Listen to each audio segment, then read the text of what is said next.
Bueno, señores, tenemos con nosotros a Rosario Espinal. Vamos a conversar con Rosario. Buenos días, Rosario, ¿cómo estás? Buenos días, bien, gracias. Diablo, ¿cuánto tiempo, Así Rosario? Bueno, siempre es un placer saludarte. Rosario, Hacía falta. Tú deberías venir una vez a la semana aquí. Iniciemos, Rosario, con la situación de Haití. Desde ayer un poco más alentada porque hay un nuevo primer ministro y creó un gobierno con vocación de unidad.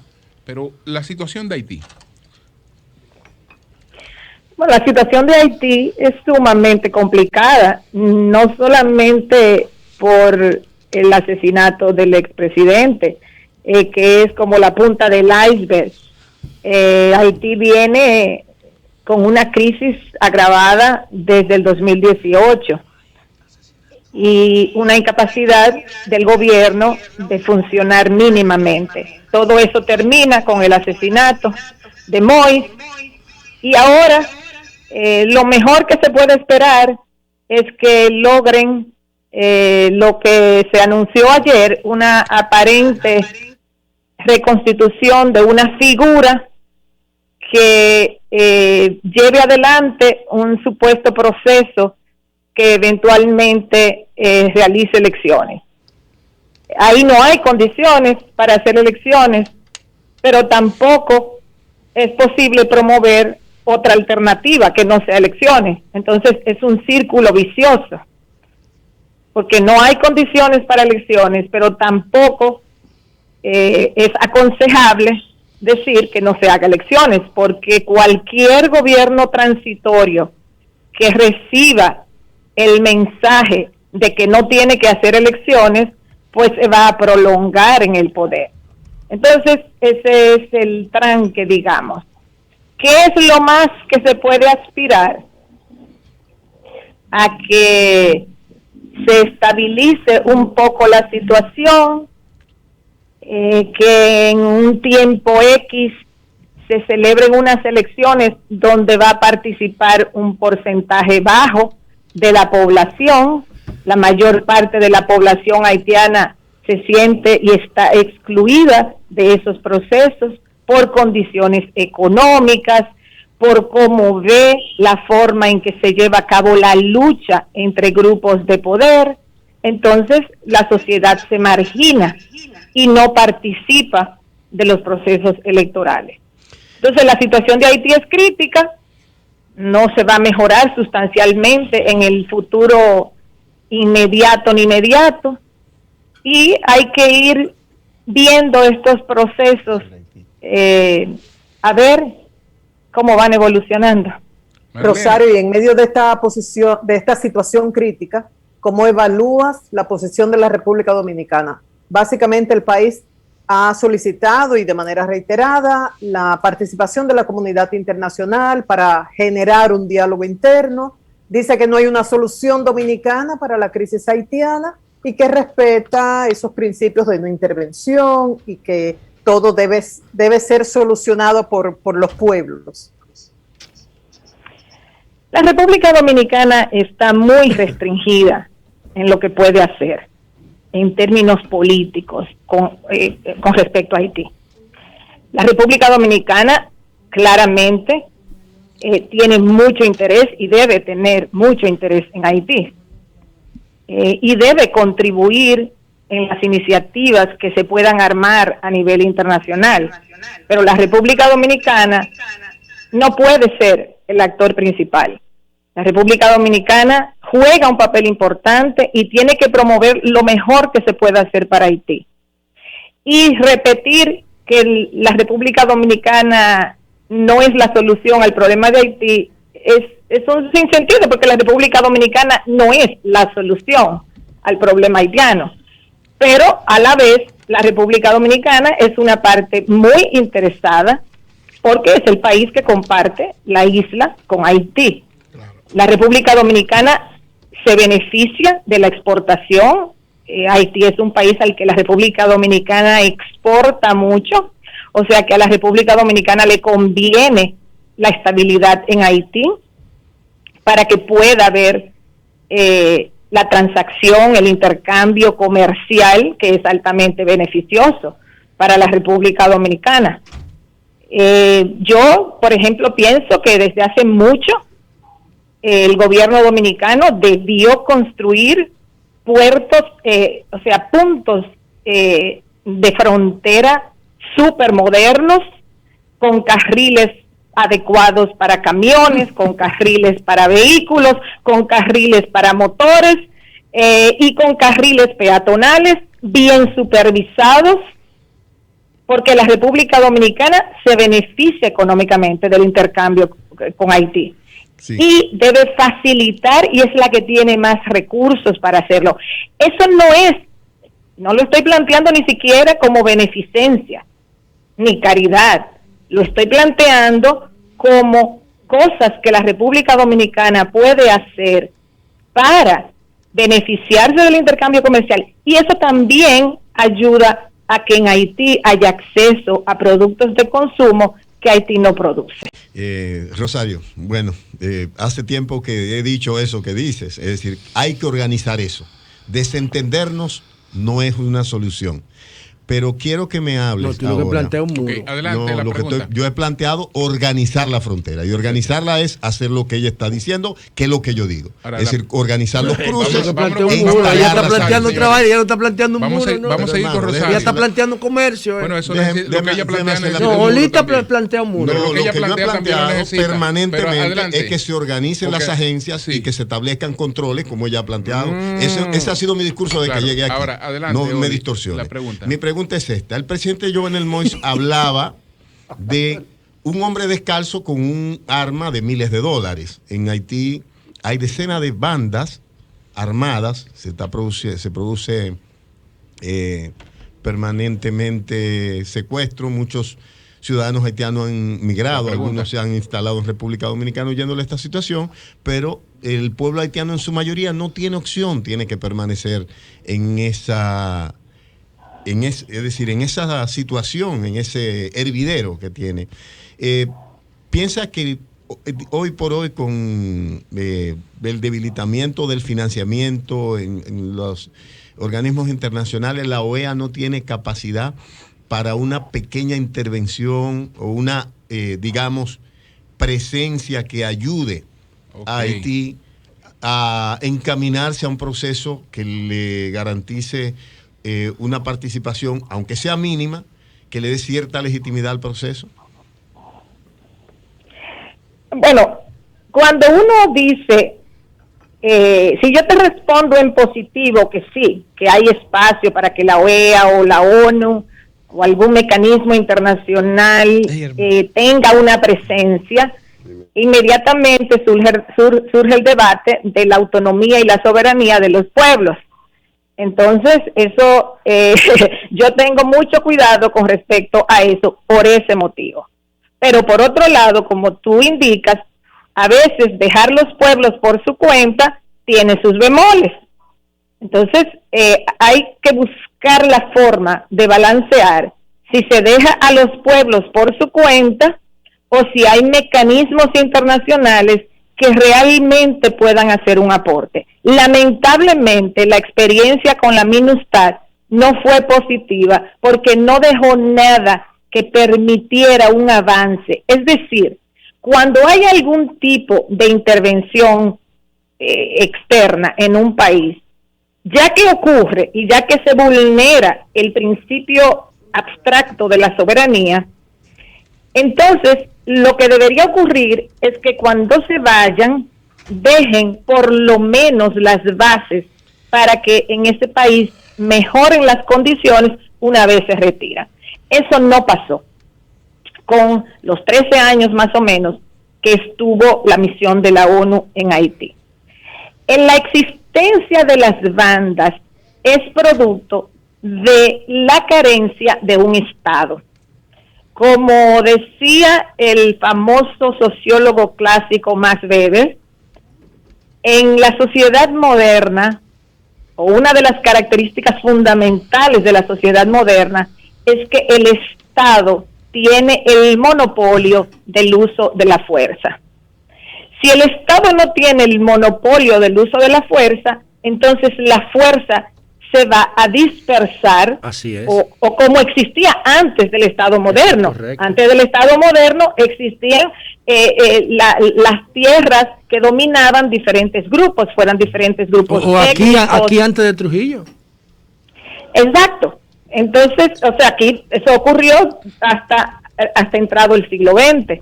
Claro. Entonces, mira, a propósito de lo que tú dices, Rosario, en Haití hay un tipo que se llama Jimmy Cherisier, alias Barbecue, que él dirige la Federación G9. La Federación G9 son las principales 9 bandas que hay en Haití, paramilitares. Se llama G9 y alias Barbecue es el líder de la Federación G9. O sea, las bandas ya se están organizando al margen del Estado. Exacto. Lo que pasa es que si el Estado no tiene el monopolio del uso de la fuerza, la fuerza entonces la va a tomar diferentes segmentos de la sociedad. Entonces, eso es lo que ocurre en Haití. Ahora bien, para que un Estado tenga el monopolio en el uso de la fuerza, tiene que darle a la sociedad otras cosas, porque un Estado nunca va a tener el monopolio de la fuerza como la única, digamos, mercancía que le da o el único beneficio que le da a la sociedad. Entonces, en Haití, el Estado, y esa es parte de la gran crisis que hay en Haití, el Estado no está en capacidad de darle casi nada a la sociedad, porque el Estado está reducido a un proceso predatorio en donde los grupos que acceden a posiciones de poder extraen para sí lo poco que tiene ese Estado. Se lo llevan para Miami. Entonces, un Estado que no le puede dar nada a la sociedad en términos de organización, de vías de transporte, de educación, electricidad, de salud, de electricidad, de agua potable, de la cantidad de cosas que requiere una sociedad. Un Estado que no le puede dar nada prácticamente a la sociedad, tampoco puede darle la organización y ejercer el monopolio del uso de la violencia. Entonces, esa es la situación que hay en Haití. Un Estado sumamente débil, sumamente depredado, en donde la pequeña clase empresarial que hay, lo que busca es continuar depredando. Y los políticos también son parte de eso, porque es una conjunción de empresarios y políticos y militares, aunque ahora sean policías y ya no existe el ejército, que captan esos poquitos recursos que genera esa sociedad, porque la mayoría de los haitianos ni siquiera impuestos pueden pagar. Sí. Rosario. Rosario. Después de esta intervención, piensen bien lo que ustedes van a preguntar, no quiero que contaminen la vaina. Yo no voy a preguntar de Haití, voy a preguntar de República Dominicana. Adelante, Quisiera escuchar tu opinión, Rosario. Esto es para darle en las escuelas, Lo que Rosario acaba de decir es para cogerlo, convertirlo en un vaina, en un libro y llevarlo a las escuelas. Así es, Rosario brillante. ¿Anotaste, Oli? La pregunta, Eury. Rosario, ¿qué evaluación tienes del anuncio del gobierno de la reclasificación de las empresas y del aumento salarial que ha generado tantas discusiones? Bueno, realmente... ya tú hiciste 3 preguntas, José. Adelante, Rosario, por favor, adelante. Bueno, yo he visto el debate, vi la resolución de la reclasificación, del aumento que se aprobó, he visto el debate posterior, las críticas que se han hecho. Entonces, realmente sorprendió la rapidez con que se anunció. Y cuando algo se anuncia tan rápido es porque o es muy bueno o tiene grandes problemas. Porque si es sumamente bueno, pues todo el mundo va a estar de acuerdo, y si no es tan bueno, entonces van a surgir los problemas. Por lo que yo he visto, y solo puedo hablar de lo que he visto porque no me he puesto a hacer análisis de los números, por lo que he escuchado, es una especie de gato entre macutos, porque la reclasificación junto con el aumento de salario desvirtúa hasta cierto punto el real aumento de salarios. Entonces, el hecho, por ejemplo, de que los empresarios estuviesen tan felices de hacer un acuerdo tan rápido también llama a la sospecha, porque los empresarios históricamente en este país se han resistido a aumentos salariales. La situación empresarial dominicana, y yo quiero mencionar esto porque también ha sido parte del debate, es muy diferente según el nivel de empresa que hablemos. O sea, las empresas pequeñas existen siempre en la marginalidad. O sea, son productos de la marginalidad y existen en la marginalidad. Eso es cierto. O sea, las empresas pequeñas no tienen mucho margen. Sí, son informales. Para darle beneficios a sus trabajadores, que no es el caso de las empresas grandes. O sea, las empresas grandes son las que tienen que aportar mayor cuota al mejoramiento de salarios. La República Dominicana, dependiendo de cómo la veamos, uno puede decir, los salarios son altos. Bueno, depende. Si tú miras a las pequeñitas empresas, tú puedes decir, oye, bueno, quizás no pueden pagar tanto. Pero si tú miras a las empresas grandes, entonces ahí es donde está el grave problema salarial. Porque es que lo otro es producto de la marginalidad. Y es muy difícil a la marginalidad tú ponerles reglas de la no marginalidad. Entonces, ver el sector, digamos, empresarial como un conjunto es problemático. Ahora, las grandes empresas o las empresas medianas estables del país, esas son las empresas que tienen que realmente hacer un ajuste salarial importante, porque la República, fíjense por ejemplo, el salario mínimo mayor que se aprobó, si mal no recuerdo, anda como por 21,000 pesos, algo así. Sí. 21,000 creo, no más de 22. Si ustedes convierten, es cierto que hay que pagar seguridad social y otras cosas, pero aún se le agrega todo eso. Si uno convierte eso, el salario de las grandes empresas, con beneficios incluidos, si uno convierte eso a dólares, estamos hablando de menos de $1,000 mensuales. Pero si le quitamos lo que son los pagos de, digamos, de seguridad social y demás, si solo vamos al salario que recibe la gente, alrededor de 500. Estamos hablando de, menos de $500. Menos de 500. Sí. Entonces, o sea, estamos hablando de menos de $500. Si ustedes, o sea, para entender el proceso migratorio dominicano, ese es un dato vital. ¿Por qué? Porque si usted trabaja en una empresa grande en la República Dominicana, donde se supone usted va a derivar los mayores salarios en el sector formal de la economía, usted lo que va a recibir es menos de $500 mensuales. Si una persona emigra a Estados Unidos, esa persona mínimamente puede generar $2,000 mensuales. Entonces, ese es el cálculo que hace el pueblo dominicano. Y esa es la razón por la cual hay un flujo migratorio y una expectativa migratoria dominicana, porque no hay la fuente de salarios que realmente le permita al gran pueblo, no estoy hablando de la clase media alta, en la República Dominicana hay una clase media alta importante, sólida, que está fuera de ese circuito salarial. Pero el gran pueblo dominicano que recibe salarios y ese pequeño porcentaje que está en empresas grandes o en empresas medianas, ese segmento es pequeño y ese segmento recibe menos de $500 mensuales en su salario real que recibe realmente para gastar. Entonces estamos en una economía donde los salarios son bajos y incluso si nosotros vemos los sectores, miren, Zona Franca tiene salarios bajos y salarios bajos protegidos por ley. Turismo en su gran mayoría son salarios bajos. Construcción en su gran mayoría son salarios bajos. Agricultura y construcción, por eso dependen altamente del trabajo de la mano de obra haitiana. La mano de obra haitiana tiene un alto nivel de empleo en la República Dominicana. ¿Por qué? Porque hay una búsqueda de una mano de obra muy barata por parte de los empleadores. O sea, aquí hay haitianos porque los emplean. Nadie emigra a un país donde no te van a emplear.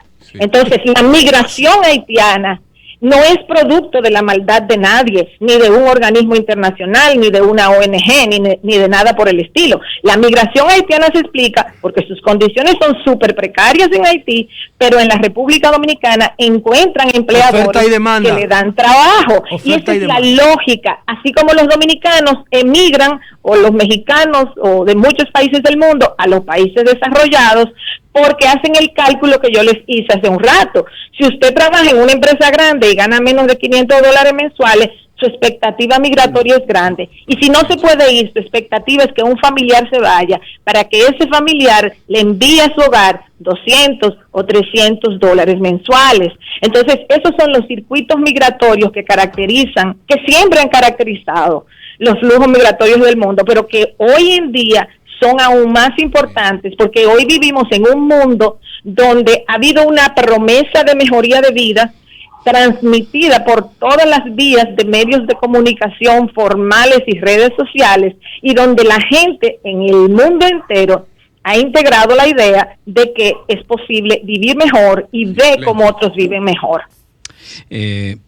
Buenos días, Rosario.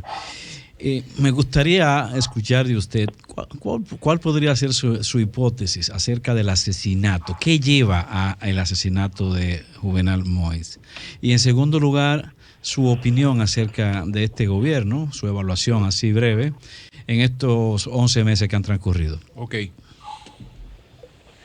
Bueno, sobre el asesinato, no sabemos y es difícil que se sepa.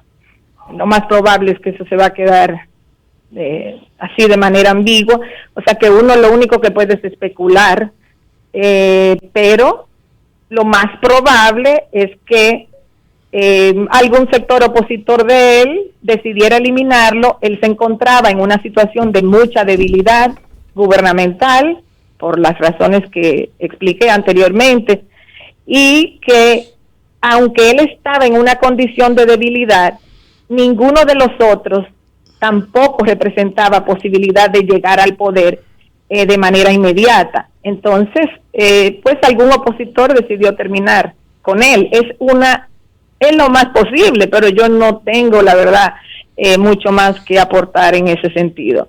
Y en cuanto al, la del gobierno, es una pregunta mucho más amplia. El gobierno pues llega en condiciones sumamente difíciles por la pandemia, y la evaluación del gobierno siempre hay que hacerla con vistas a esta situación muy muy especial. Pienso que el gobierno es difícil para un gobierno que llega al poder y que no llega para manejar una crisis, porque el problema del PRM es que el PRM va ascendiendo electoralmente, no porque hay una crisis económica propiamente a la que hay que buscarle una solución, sino por otros motivos. Entonces, cuando llega al poder, el gobierno se la ha pasado tratando por un lado de decir la pandemia está pasando o ya la tenemos bajo control, pero por otro lado hay una realidad de la pandemia, que la pandemia está ahí. Y vemos ahora, por ejemplo, el caso de la nueva variante Delta, cómo está ya afectando otros países y supuestamente también aquí. Entonces, la pandemia es una realidad que no sabemos cuándo va a terminar. Entonces, el discurso de que ya lo tenemos bajo control tiene sus bemoles. Es bueno en el sentido de que a la gente le genera una cierta tranquilidad, de que se va a ir reduciendo el toque de queda y demás. Tiene esa parte positiva, pero tiene la parte negativa de que la gente se ilusiona con que ya pasó, pero no ha pasado. Como la política se nutre de realidades, de racionalidad, pero también la política se nutre de humores. Y vivimos en cambios de humores rápidos. Los humores políticos duraban más tiempo antes, porque había menos comunicación, no habían redes, entonces los humores políticos eran más duraderos. Ahora vivimos en tiempos políticos de humores más cortos, y los gobiernos tienen que estar ahora micromanejando esos humores políticos. Entonces, con respecto a la pandemia, yo pienso que la República Dominicana se ha beneficiado de la geopolítica, del conflicto Estados Unidos-China, China, para mejorar sus relaciones con el gobierno, dispuso la venta de vacunas de manera preferencial a la República Dominicana. Pudo haberla vendido a otros países. Sin embargo, para mejorar la relación con el gobierno, que al asumir pues mostraba una inclinación mayor hacia Estados Unidos, entonces China pues facilita la venta de vacunas a la República Dominicana. Luego, en la competencia, digamos, geopolítica, Estados Unidos también comienza ya la venta de la Pfizer, y en este país pues hay una disponibilidad de vacunas que en muchos otros países no existe, pero es porque la República Dominicana ha sido beneficiada de esa geopolítica. Yo pienso que el país debió seguir concentrado en las 2 dosis en vez de pasar al tema de la tercera dosis, pero entiendo que la tercera dosis ha sido un mecanismo de tranquilizar a la clase media alta, sobre todo que se puso la China y no confía en el producto chino, sino que se siente más segura de un producto norteamericano.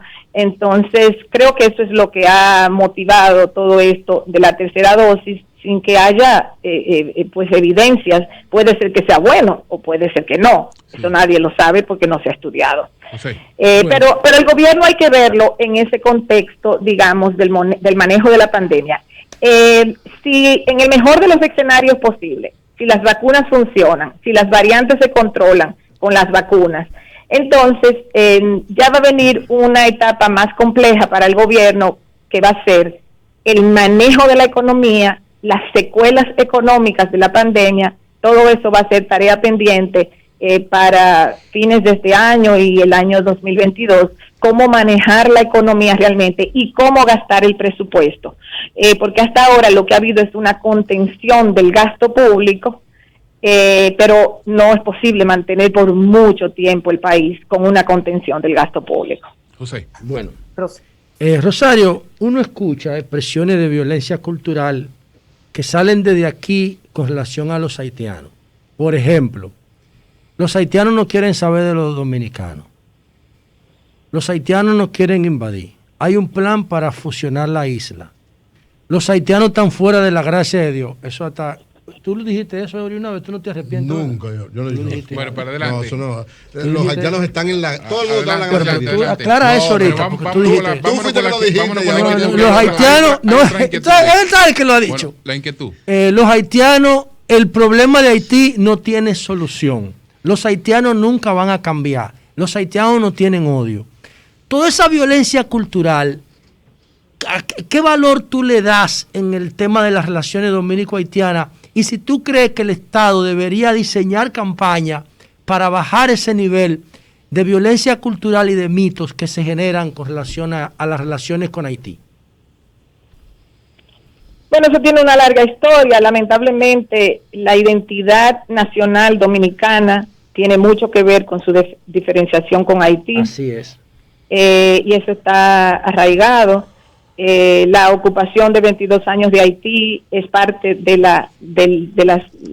sustento de todos esos argumentos, y no ayuda a las relaciones entre los dos países.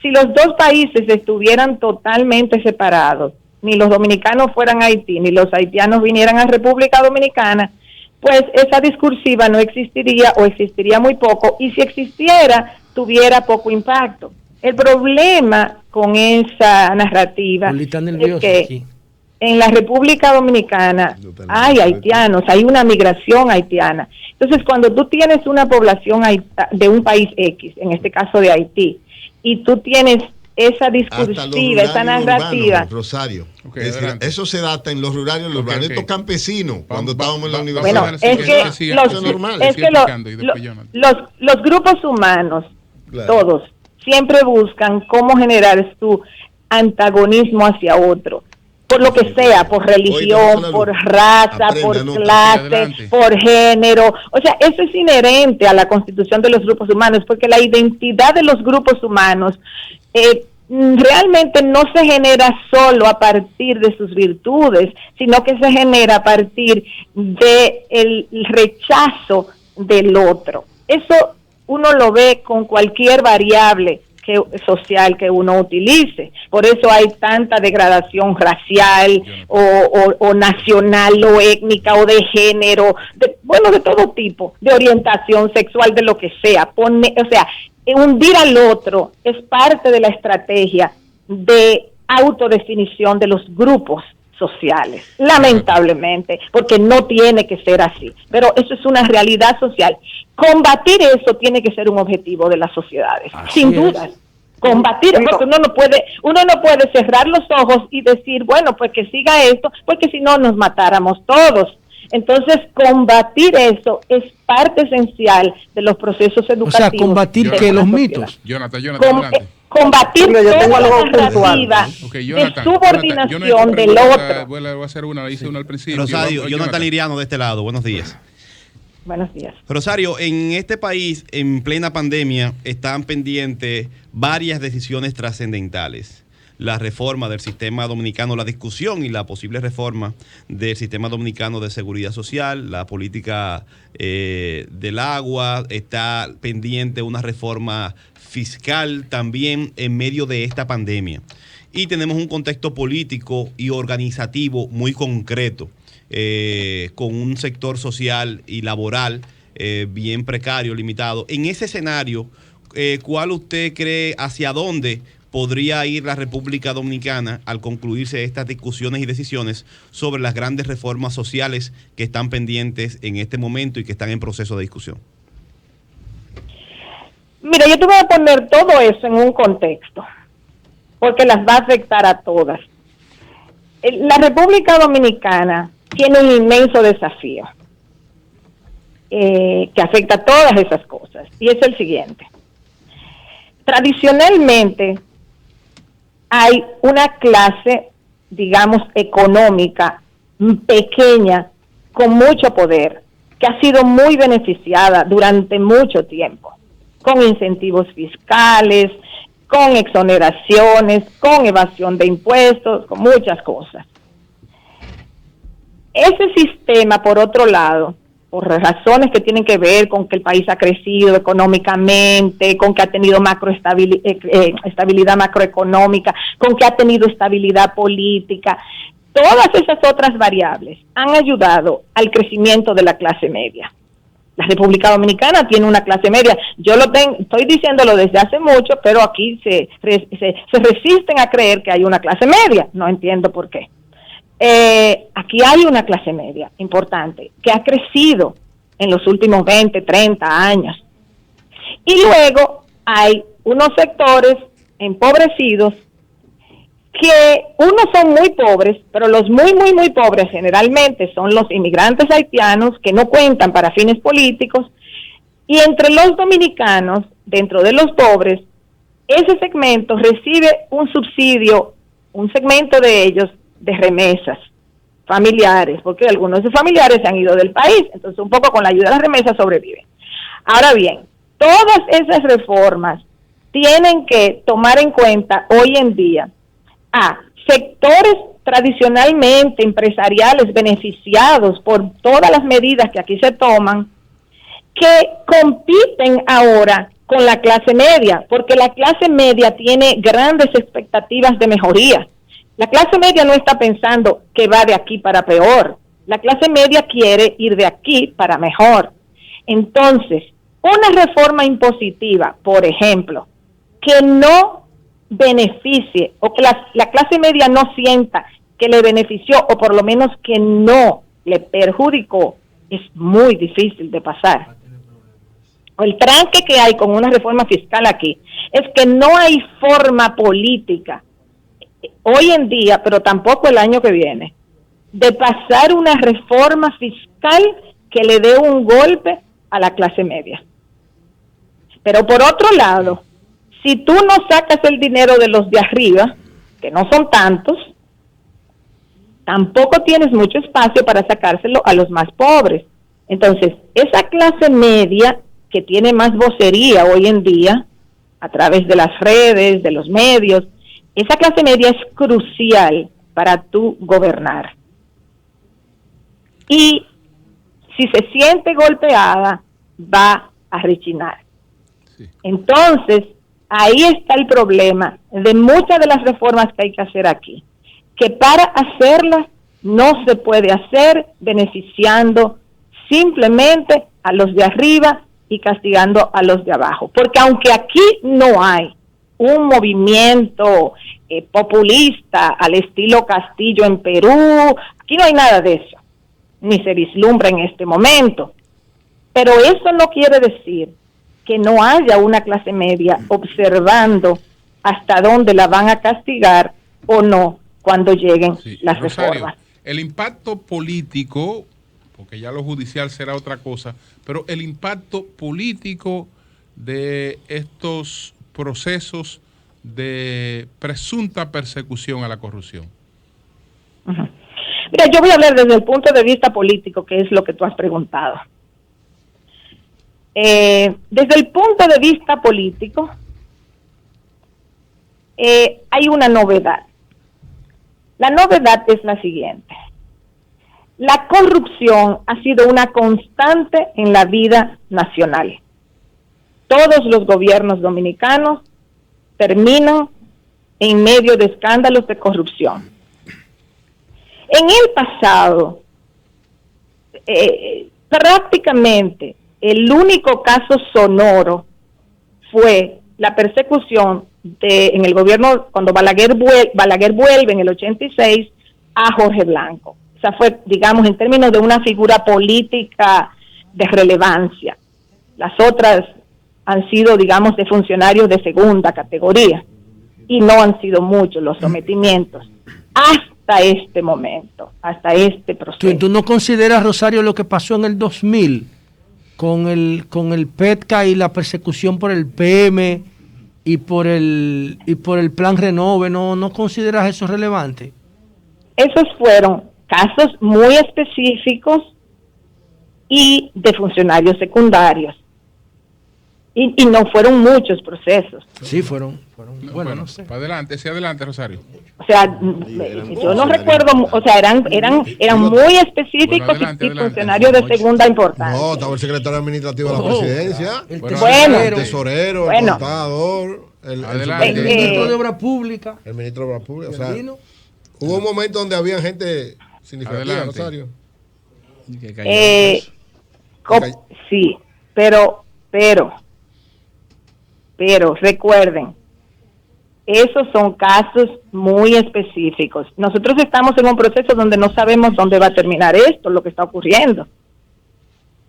Okay. O sea, nadie sabe en este momento cuánto va a durar esto, cuántos casos vienen. Yo no recuerdo algo similar. O sea, cuando Leonel fue, por ejemplo, a que aquí estoy yo en la Procuraduría, él sabía que a él no lo iban a meter preso ahí. Okay. Bueno. Entonces, por primera vez se está dando un proceso donde se están judicializando muchos casos de corrupción. Eso no quiere decir que no se hicieran en otros momentos, pero eran más limitados.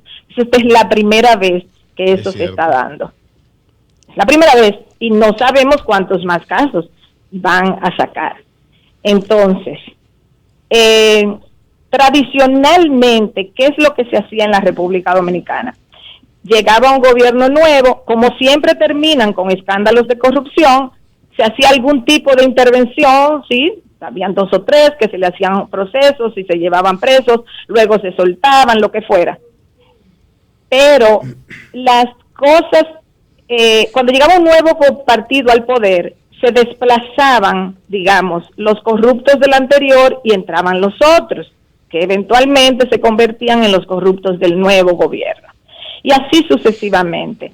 Por lo cual, la clase política dominicana, incluso que en un gobierno habían elementos de la oposición dentro, o sea, la clase política dominicana se amplió, se diversificó y se mantuvo siendo copartícipe, porque a fin de cuentas ellos son copartícipes porque son los que administran el Estado, son los que administran el presupuesto, pero copartícipes con segmentos empresariales también, o con sectores privados, que también ascienden vía acceso al presupuesto nacional, sea porque son familias o porque son amigos, porque son allegados, porque son compañeros de partido, por lo que fuera. Ahora, ¿qué es lo que sucede en este momento que es diferente? Que la judicialización se ha extendido. Eso es nuevo en la República Dominicana. Eso no se había dado. Entonces, hay dos suposiciones. Una suposición es que esta amplia judicialización de los casos de corrupción o de los supuestos casos de corrupción, porque yo no investigo eso y no sé si son ciertos o falsos, pero de los supuestos casos de corrupción, si estos procesos judiciales van a llevar a adecentar la administración pública, ese es un supuesto, o el otro supuesto es que no sea así y que esto no contribuye al final a adecentar la administración pública y que se quede como un mecanismo de lucha de poder. Mientras antes los que llegaban desplazaban a los que estaban y reasumían la forma normal del Estado, donde hay corrupción y donde hay clientelismo, que en este caso al final sea un efecto de lucha política y tenga poco en el mejoramiento de la administración pública. Son dos supuestos. Bien. Es muy temprano para saber cuáles de esos dos supuestos se van a producir. Algo puntual, Julio. Sí, muy puntual, porque si no nos fuimos inmediatamente. Puntual y breve, Rosario, por favor. Tu opinión sobre la decisión de los diputados de eliminar del artículo que sanciona la discriminación lo relativo a orientación o preferencia sexual, y si crees que en el país hay realmente discriminación contra esto, porque entre mis compañeros de trabajo hay diferencias, algunos creen que no, yo creo que sí. Entonces, tu posición sobre lo que decidieron los diputados y hay o no discriminación por orientación sexual. Bueno, yo cuando me preguntan eso, yo te puedo contestar. Mi opinión es que sí la hay, pero esto no va a resolver nada si yo te digo que sí la hay. Primero la hay y segundo no debieron eliminarlo. Pero la mejor forma en que yo le puedo responder eso a alguien es decirle, piense usted en su vida. Piense usted en su vida. Si usted tuviese un hijo o una hija en esas condiciones, ¿qué usted cree? ¿Cómo usted cree que tratarían a su hijo o a su hija que estuviese en esa situación? O piense usted en un familiar o en lo que fuera. O sea, piense usted en situaciones reales, de personas reales. Esto no se puede tratar de manera abstracta, porque de manera abstracta cualquier cosa se puede decir. Uno tiene que pensar de manera cercana cómo reacciona uno ante un familiar, ante una persona amiga, cómo lo tratan cuando esa persona es de determinada condición. Es lo mismo con las tres causales. ¿Qué hace usted si su esposa va a morir? ¿Usted la va a dejar morir o no? ¿Qué hace usted si su hija ha sido violada de 14 años y salió embarazada? ¿Usted, clase media alta, la va a dejar embarazada si ella no quiere y está traumatizada, o la va a montar en un avión y se la va a llevar a Estados Unidos, a Francia, a Inglaterra, a Puerto Rico, a donde fuera? Entonces, hay que pensar que las leyes son fundamentalmente para los pobres y las restricciones son fundamentalmente para los pobres que van a hospitales públicos, que van a los tribunales, que van a fajarse sin grandes conexiones y sin grandes mecanismos para salir de sus problemas. Bueno, pues muchas gracias, Rosario, muchas gracias, Rosario Espinal, gracias. Sí, buenos días.